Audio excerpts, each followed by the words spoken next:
दादागिरीला मुकोका लावला तरच खऱ्या अर्थाने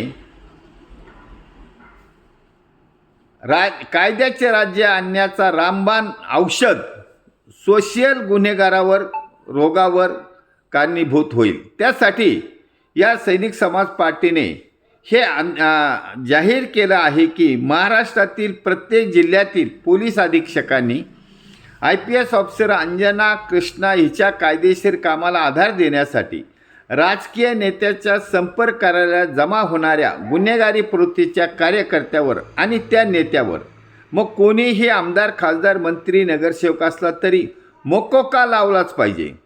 बिना कामाच्या कार्यकर्त्यांना अवैध धंदे करण्यास राजकीय नेतेच साथ देत असतात, म्हणून गुन्हेगारी वाढत चालली आहे। याच गुन्हेगारी टोळीचा वापर करून आम समाजातील नागरिकांवर दहशत निर्माण करून लोकप्रतिनिधी निवडून जात असतील तर कायद्याचे संरक्षण करण्याची जबाबदारी असलेल्या प्रशासनातील अधिकाऱ्यांनी, पोलीस अधिकाऱ्यांनी आणि न्याय व्यवस्थेने कायद्याची तंतोतंत अंमलबजावणी करण्याची जबाबदारी स्वीकारली पाहिजे।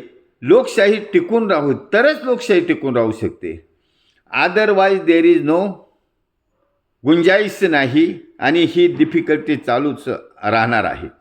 सैनिक समाज पार्टीने आम समाजातील नागरिकांनाच आव्हान केलं आहे, तुम्ही सर्वश्रेष्ठ अधिकारी असाल, तुम्ही जर दबावात लाचारीत न जाता सैनिक समाज पार्टीच्या उमेदवारांना अल्प खर्चात निवडून देण्याचा निर्धार केला तरच विधानसभेच्या निवडणुकीत आमच्या विधानसभेच्या निवडणुकीत गेलेल्या तुकाराम डफळ याला तुम्ही मतदारांनी भरघोस मतदान करून तिसऱ्या क्रमांकावर पोहोचले होते। यावरून तुम्ही सैनिक समाज पार्टीच्या उमेदवारांना अल्प खर्चात निवडून देण्याचा निर्धार केला असल्याचे निश्चित झाले आहे। तुमचं एक मत छत्रपती शिवाजी महाराजांच्या रयतेच्या राज्याची पुनरावृत्ती करण्यासाठी सैनिक समाज पार्टीचे खास सरकार सत्तेवर बसवण्याच्या ऐतिहासिक कार्याचे शिल्पकार होणार आहात। केवळ एका मतानेच तुम्ही शिल्पकार होऊ शकता असा सैनिक समाज पार्टीचा दृढ निश्चय आहे।